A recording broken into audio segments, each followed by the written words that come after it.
நடிகர் வடிவேலுக்கு எதிராக பேச மாட்டேன் என நடிகர் சிங்கமுத்து சென்னை உயர்நீதிமன்றத்தில் உத்தரவாதம் அளித்திருக்கிறார். அண்மை செய்தியாக பார்த்து வருகிறோம். நடிகர் வடிவேலுக்கு எதிராக பேச மாட்டேன் என உயர்நீதிமன்றத்தில் நடிகர் சிங்கமுத்து உத்தரவாத மனு தாக்கல் செய்திருக்கிறார். இது பற்றிய கூடுதல் தகவல்களை வழங்குவதற்காக செய்தியாளர் ரமேஷ்குமார் இணைகிறார். ரமேஷ், இந்த வழக்கின் விவரம் என்ன?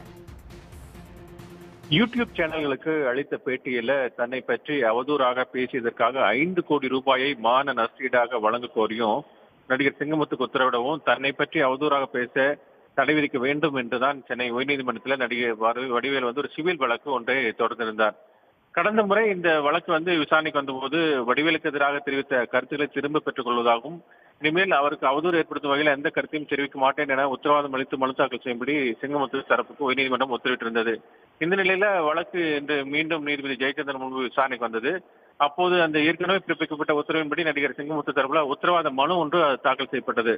அந்த மனுல சிங்கமுத்து தரப்புல என்ன தெரிவிக்கப்பட்டிருக்கிறது என்றால், இந்த உரிமையியல் வழக்கு நிலுவில் இருக்கும் வரை நடிகர் வடிவேலுக்கு எதிராக அவதூறான மற்றும் தவறான எந்த தகவல்களையோ வாய்மொழியாகவோ எழுத்துப்பூர்வமாகவோ அல்லது டிஜிட்டல் முறையில் வெளியிடப் போவதில்லை என அந்த மனுவில் தெரிவிக்கப்பட்டிருக்கிறது.